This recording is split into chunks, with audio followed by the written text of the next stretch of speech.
नमस्कार बच्चों।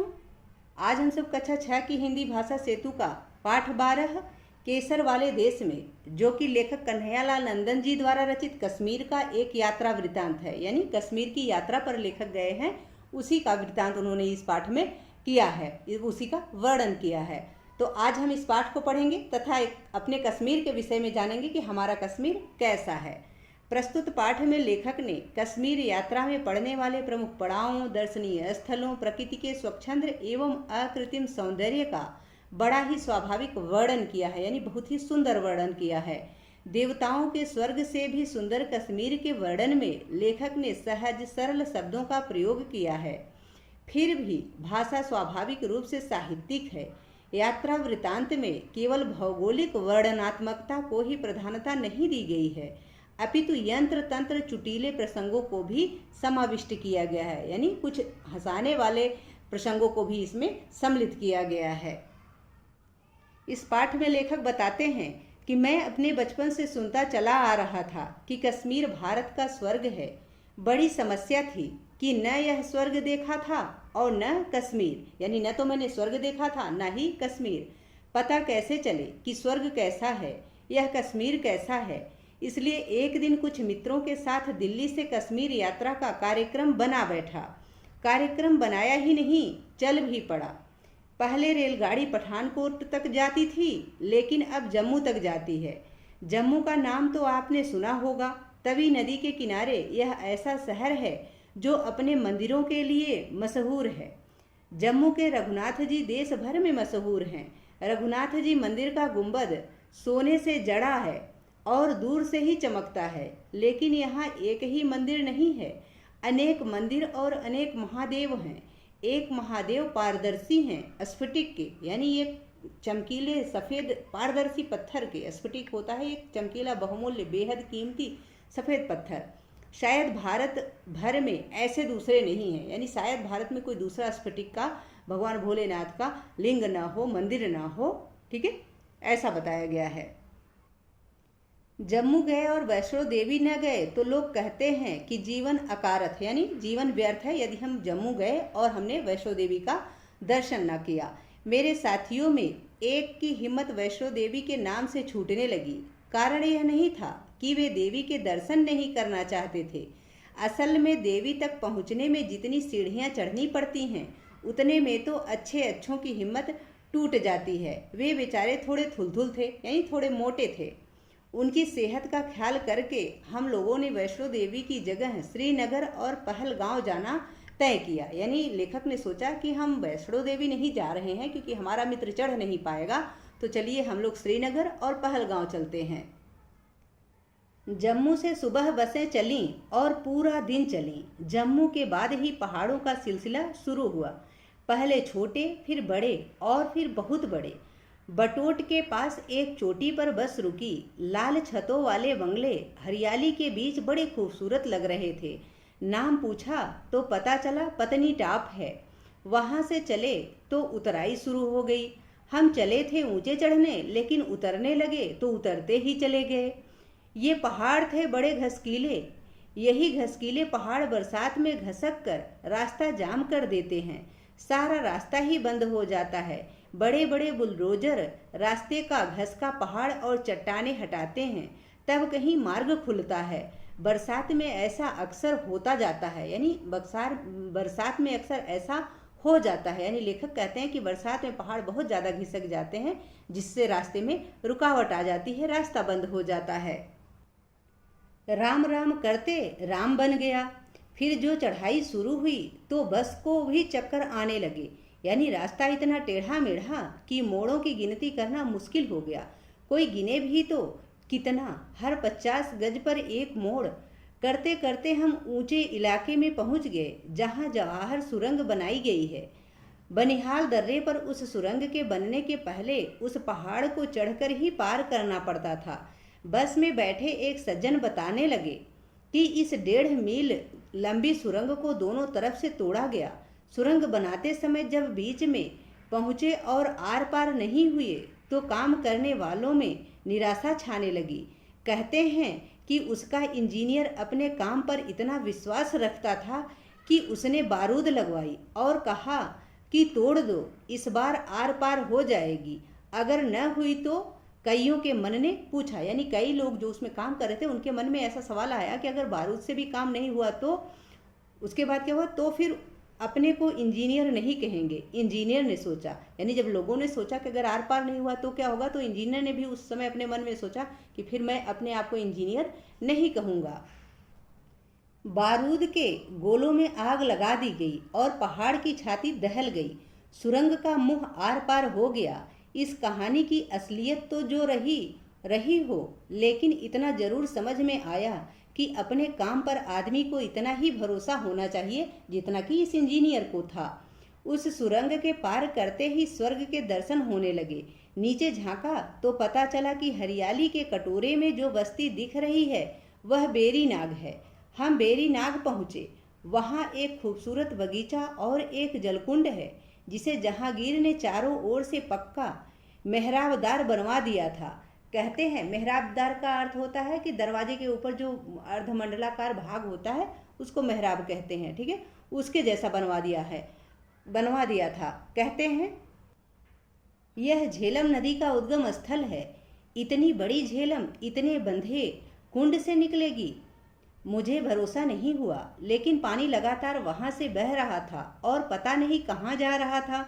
मान लिया कि यही झेलम थी। बाद में हमारी बस उसी पानी की दिशा में चली तो अनंतनाग होती हुई पहलगांव की दिशा में मुड़ गई। यह रास्ता बेहद खूबसूरत हरियाली से डूबा हुआ है। मन को लगने लगा कि जरूर स्वर्ग की तरफ बढ़ रहे हैं। तभी जाने कहाँ से हमारी सड़क के किनारे किनारे एक खूबसूरत सी नदी आ गई। नाम का पता लगाया तो पता चला लिद्दर नदी है। उसी नदी के किनारे किनारे पहलगांव आ गए और सच बताऊं, पहलगांव आने पर लगा कि स्वर्ग में आ गए। छोटा सा बाजार, सड़क के दोनों ओर की दुकानें, सड़क के नीचे लिद्दर नदी का लगातार हाहाकार। मैंने इतनी खूबसूरत नदी अपनी याद में कभी नहीं देखी थी। ऐसा लेखक कहते हैं कि मैंने अब तक अपने जीवन में इतनी खूबसूरत नदी नहीं देखी थी। यूरोप की कुछ मशहूर नदियों को देखकर हाल में ही लौटा था और उन नदियों की गंदगी देखकर लिद्दर की खूबसूरती सचमुच ऐसी लगी जैसे स्वर्ग की नदियों की होती होगी। तेजी ऐसी कि सांप भी पीछे रह जाए, स्वच्छता ऐसी कि बार बार छूने को मन ललचाए, लेकिन ठंडी ऐसी कि पानी छुआ न जाए। सामने के पहाड़ों में एक बर्फ का टुकड़ा पत्थरों में जमकर रुई के फाहे जैसा लग रहा था। रुई के फाहे जैसा यानी ऐसे लग रहा था जैसे रुई को लपेटा गया हो। पहलगांव में एक घोड़े वाले से पूछा, कोल्हाई चलोगे? बोला चलेंगे। मैंने पूछा चढ़ना कितना पड़ेगा? बोत बोत चढ़ना पड़ेगा साहब, ऐसा उसने कहा, जो वहाँ का नागरिक था। यानी बहुत बहुत चढ़ना पड़ेगा साहब। और चढ़ने का नाम सुनकर मेरे उन्हीं थुलथुल साथी की हवा फिर खिसक गई। यानी जो मोटे साथी थे, चढ़ाई का नाम सुन के वो फिर डर गए। खैर जाना तो हमें भी नहीं था, लेकिन इसी पूछताछ में पता चला कि पहलगांव से 8 मील पर चंदनबाड़ी है जहाँ तक जीप जाती है। फिर पिस्सू टॉप है जिसकी चढ़ाई अमरनाथ यात्रा की सबसे कठिन चढ़ाई मानी जाती है। वहाँ से आगे शेषनाग झील है जिसका पानी हमेशा नीला रहता है और स्वर्ग की नदियों से टक्कर लेता है। शेषनाग झील के आगे अमरनाथ गुफा है जहाँ रक्षाबंधन को लोग बाबा अमरनाथ के दर्शन करने के लिए देश विदेश से आते हैं। तो अमरनाथ जी का दर्शन करने लोग कब जाते हैं? रक्षाबंधन को जाते हैं। और कितनी चढ़ाई करनी पड़ती है, इन सब बातों का पता यहाँ लग रहा है ना। ये बाबा अमरनाथ बर्फ के बने हुए हैं। जो बाबा अमरनाथ की यात्रा पे लोग जाते हैं उन्हें बाबा बर्फानी भी कहते हैं क्योंकि वो बर्फ से बने होते हैं, जो चांद के घटने बढ़ने के हिसाब से घटते बढ़ते रहते हैं। अमरनाथ के आगे लद्दाख की सीमाएं हैं। तय किया कि अब श्रीनगर चला जाए। बस में बैठे कि श्रीनगर हाजिर। पहुँचे भी नहीं थे कि मन ललकने लगा, यानी मन ललचाने लगा श्रीनगर घूमने को। एक सज्जन से पूछा, डल झील कहाँ है? उन्होंने रास्ता बता दिया और हम उत्साह में डूबे हुए डल झील के किनारे आ गए। असल में श्रीनगर झीलों और झेलम का मिला जुला शहर है। अगर आप चाहें तो किसी शिकारे में बैठकर श्रीनगर का काफ़ी बड़ा हिस्सा पानी पानी घूम सकते हैं। डल का मज़ा बिना शिकारे में चढ़े नहीं आता। सो साहब, एक शिकारा किया गया और मज़ा चप्पुओं की छप छप के साथ ही आने लगा। आप नाव में बैठे रहिए और नाव में लगी दुकानें आपके पास से गुजरती जाएंगी। फूल, केसर, कश्मीरी रेशम के काम की चीज़ें इन नावों पर मिलती हैं, यानी लोग उस पर बेचते हैं, बाजार लगाते हैं नाव पर। एक साथी केसर पर मुग्ध थे, सबको केसर खरीदवाने में लग गए, यानी खुद भी केसर खरीदा और बाकियों से भी। फिर हम लोग 4 चिनार तक गए। 4 चिनार, 4 बड़े चिनार के पेड़ों वाला एक छोटा सा टापू है जो आसपास डल के पानी से घिरा बड़ा खूबसूरत लगता है। डल के ही किनारे ऊंची पहाड़ी पर शंकराचार्य का मंदिर भी है। वहाँ हम लोग टैक्सी से गए और फिर वही टैक्सी हमें निसात बाग ले गई। निसात बाग डल के किनारे ही चबूतरे जैसे बगीचों पर सीढ़ी दर सीढ़ी ऊपर चढ़ता हुआ एक खूबसूरत बाग है। बाग के सबसे ऊपरी हिस्से में खड़े होकर डल की तरफ देखिए तो ऐसा लगता है मानो एक खूबसूरत स्त्री एक खूबसूरत आईने में अपना चेहरा झांक रही हो। डल के पश्चिम में निसात के सामने नसीम बाग है जिसको सम्राट अकबर ने लगवाया था। इसे ठंडी हवाओं का बाग जानकर सही ढंग से समझा जा सकता है, यानी वहाँ ठंडी ठंडी हवाएं चलती हैं तो आप उसको ठंडी हवाओं का बाग समझ लीजिए कि यहाँ ठंडी हवाएं चलती हैं। लेकिन आइए आपको ले चलें जहांगीर के लगवाए बाग में, जिसे शालीमार बाग कहते हैं। चिनार के दरख्तों की गोद में जहांगीर का यह प्यारा सा बाग करीब 400 साल पुराना है। इसके चबूतरे संगमरमरी मेहराबों वाले छोटे छोटे सैरगाह, बरामदे, चश्मे और झरने रात की रोशनी में इस दुनिया से ज़्यादा खूबसूरत लगते हैं। अब वहाँ रोज शाम को ध्वनि और प्रकाश के जरिए इतिहास को उतारा जाता है, यानी अब लेज़र लाइट के द्वारा म्यूजिक डाल के लोगों को इतिहास बताया जाता है, दिखाया जाता है। वह दृश्य तो देखने काबिल होता है जब पेड़ों की टहनियों और फूलों की क्यारियों के बीच से घुंघरुओं की आवाज़ें आती सुनाई देती हैं। पूरा इतिहास जैसे साली मार्ग में उतरकर खड़ा हो जाता है। लेकिन यहीं खड़े रहने से काम नहीं चलेगा, हमें तो अभी चश्मे शाही चलना है जिसका पानी दवा का काम करता है। चश्मे शाही यानी बादशाही सोता, सोता यानी छोटी नदी का जैसे झरना होता है उस टाइप से छोटी नदी का थोड़ा सा बहाव। शाहजहां की देन है। ऐसा ही एक स्रोता श्रीनगर से 60 किलोमीटर दूर अचबल में है। अनंतनाग में भी ऐसे कुछ सोते हैं। आइए इन सोतों के चक्कर से आपको उस झील में ले चलें जो है तो डल से छोटी, लेकिन वहाँ जल क्रीड़ाएं खूब होती हैं। मोटर बोट में सफरिंग, स्कीइंग, तैराकी आदि करते हुए सैलानियों को देखना बड़ा ही खूबसूरत लगता है। यानी वहाँ पे बहुत सारे सैलानी आते हैं जो कि सर्फिंग करते हैं, स्कीइंग करते हैं। झेलम की हाउस बोटों की दुनिया भी अजीब है। हम लोग होटल में ठहरे थे, लेकिन एक हाउस बोट को अंदर से देखने का बड़ा मन था। अपने शिकारा को एक हाउस बोट के पास लगवाया, आवाज़ दी कि हाउस बोट का मालिक आए तो उससे भाव ताव करें। कोई नहीं आया, शायद आवाज़ नहीं सुनी। हमने सोचा अंदर होगा, सो हाउस बोट में पहुंच गए। अंदर झांका तो देखकर तबीयत दंग। बाहर से जो केवल एक नाव लग रही थी, वह अंदर पूरा राजसी महल था। फर्श पर कालीन बिछा हुआ, सोफे और तकिए लगे हुए, बिजली पंखों से लैस पूरा तैरता महल।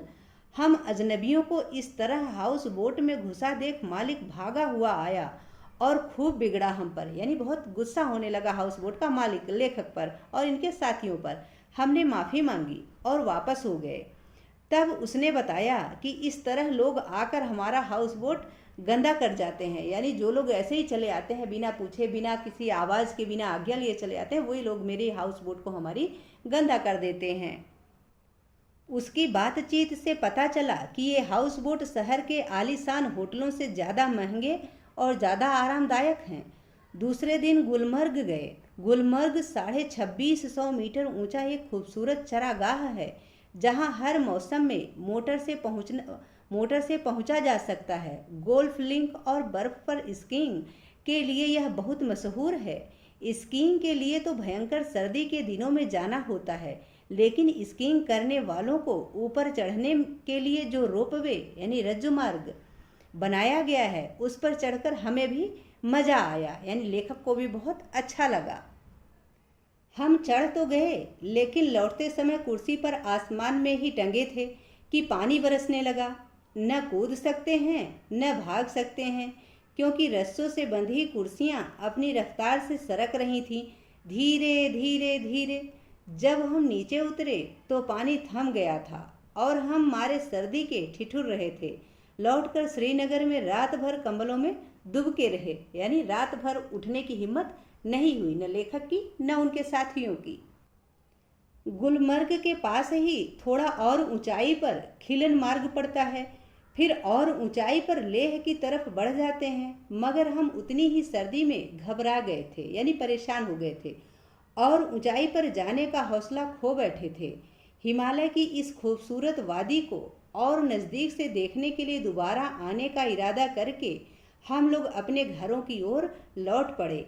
लेकिन इतना ही कश्मीर देखकर यह महसूस कर लिया कि अगर कश्मीर नहीं देखा तो हिंदुस्तान में कुछ नहीं देखा। सेब के बाग, बादाम की बाड़ियाँ, केसर के खेत, महजूर के गीत, बर्फ की चादरें ताने हिमालय के विशाल पर्वतखंड और झीलों के आईनों में मुँह झाँकती चोटियाँ, चश्मे और झरने, और सबसे बढ़कर कश्मीर के भोले भाले मेहमान नवाज लोग, यानी लोगों की सेवा करने वाले लोग। यह सब स्वर्ग नहीं है तो और क्या है। ऐसा लेखक कन्हैयालाल नंदन जी कहते हैं कि कश्मीर बहुत सुंदर है, वो स्वर्ग से बढ़कर है, स्वर्ग के जैसा है। ठीक है, आशा है कि यह पाठ आप सबको बहुत अच्छे से समझ में आ गया होगा। एक झलक तो आपको कश्मीर की दिख ही गई होगी इस पाठ में। अब हम इस पाठ का अभ्यास कार्य अगली वीडियो में करेंगे। यदि पाठ से संबंधित या वीडियो से संबंधित कोई सुझाव हो या आपकी कोई क्वेरी हो, प्लीज़ कमेंट बॉक्स में अवश्य लिखिएगा। वीडियो पसंद आए तो इसको लाइक करें, शेयर करें। चैनल पर नए हैं तो प्लीज़ इसे सब्सक्राइब अवश्य करें। बहुत बहुत धन्यवाद।